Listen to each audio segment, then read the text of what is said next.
will go check on Chocolate. Zip. All of these cat girls riding on skateboards, what the hell? Master, here's some cold tea. Please enjoy it. This is disgusting. Tea shouldn't be cold. Thanks, Chocolate. Don't mind if I do. I downed the cold tea in one gulp. Somehow or another, the light meal tableware had arrived. Soon, I really had to get the bakery ready for its opening. I did say I needed any help I could find, and I really did need help this time. Mentally as well. Mentally and physically. There were lots of things wrong with me in any situation, given the context circumstance. Stare. Praise me, praise me, praise me, praise me, praise me. I could sense the praise me aura coming from Chocolate. In fact, I could sense her saying it as well. She had a wide smile on her face, and it was in ready stance to receive my approval. Sorry about that. Thanks. I couldn't have done it without you two. Yay! Chocolate! Vanilla, whatever your name is. Master is praising us! Okay, you can shove that Yahoo praising shit right up your ass. Yahoo, right up the ass. Yay, Yahoo! Yes, it was worth it. Watching from the shadows, you did well. Chocolate was helpful, right, Master? Right? It's difficult for Master to work alone after all, right? Right? Yes.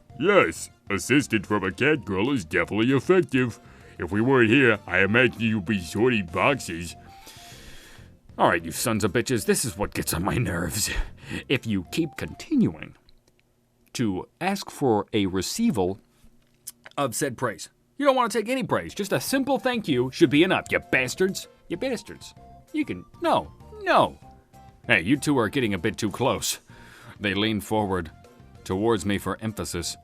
It is true that without you two around, this would have been a real problem, but honestly, anybody else could have gotten the job done. Just go get that freaky little cat lady kid from the corner takoyaki stand. Hey, I don't care.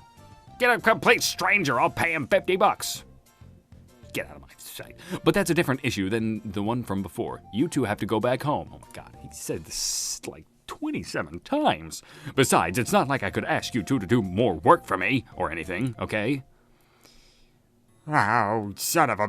Oh, is that so? Chocolate guessed it's no use then. Her shoulders drooped along with her ears and tail. The enthusiasm she showed earlier had completely disappeared. She sighed deeply and looked disheartened. Since we're here anyways, Chocolate guesses she'll go clean up. Zip? Just float on out of here with that. What the hell? Are cat girls also partly ethereal? An entity, half in and half out of our realm. She trudged up to the second floor, still dejected. Okay, Chocolate isn't an idiot. I knew she was pushing herself to be bright and full of energy, but even so, this wasn't something I was going to easily change my mind about. It was all the more with how much she cared for me. Is it that much of a bother for us to be here, Master? Are we bad cat girls? She spoke quietly in her usual way. Vanilla tilted her head as she asked that question.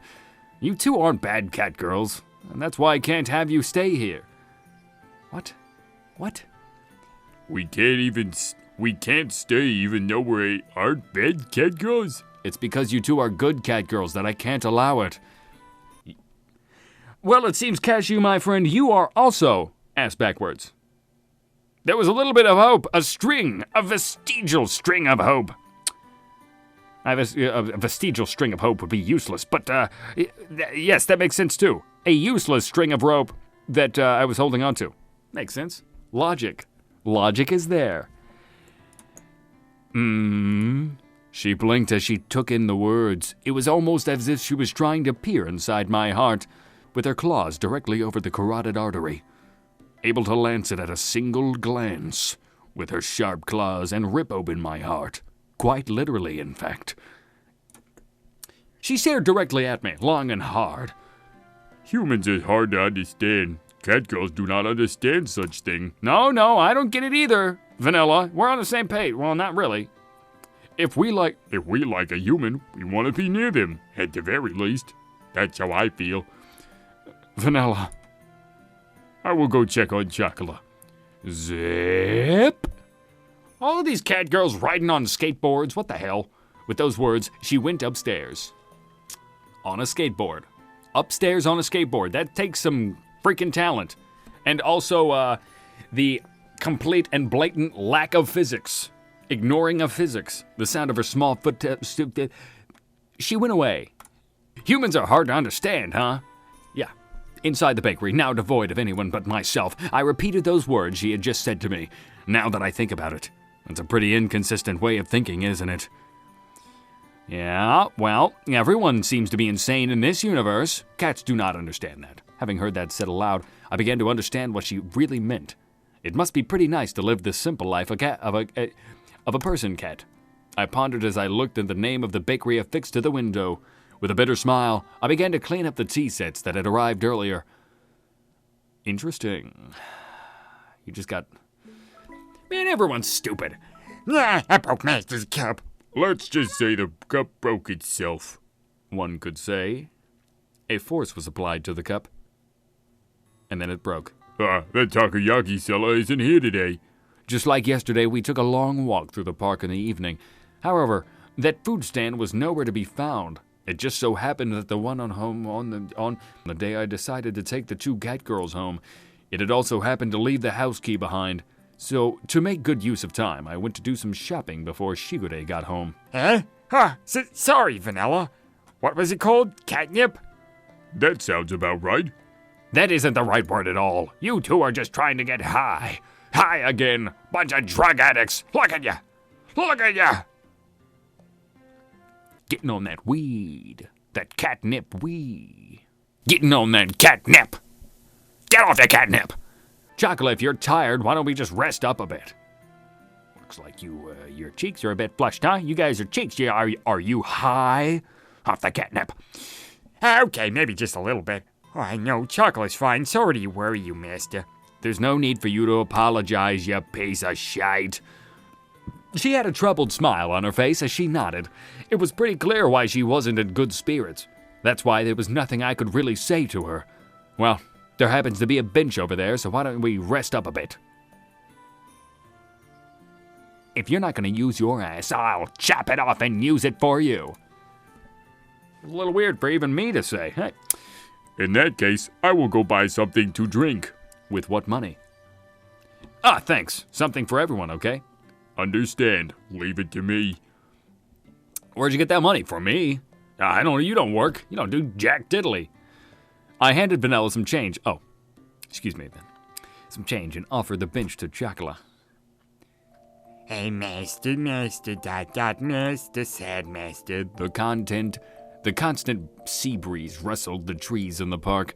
All that could be heard throughout the empty park were the quiet sounds of nature. I silently sat down next to the disheartened Chocolate. Like the gently setting sun, time passed by slowly. Chocolate, we'll go home. Her voice was so quiet that I wasn't quite sure if I had heard her or all. Not. Even so, she answered clearly. Without saying a word, I responded by gently rubbing Chocolate's head. Is it all right if Chocolate calls you sometimes, Master? Yeah. Would it be all right to go visit you as well, Master? Yeah. Master, will you be sure to think about us every day? Is it all right for me, Chocolate, to still call you Master, even if Chocolate's far away from you? Her voice trembled as she frantically wiped away her tears. She stifled her sobbing and her voice became strained. She looked pained as she did with her best to hold back her emotions, biting her lips. I held back my irresponsible words that were on the brink of coming out with all my strength.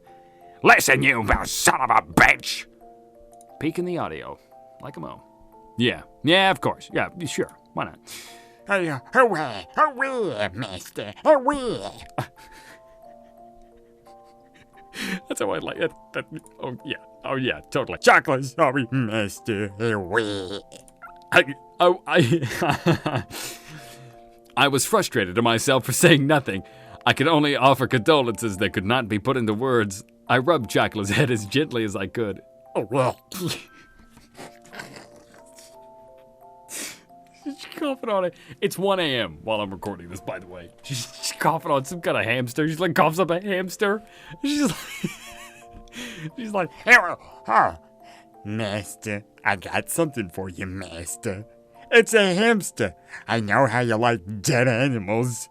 You're always saying you want to kill us behind your back. I thought, being a cat girl, you just like dead things, like cat girls. So I got you one instead.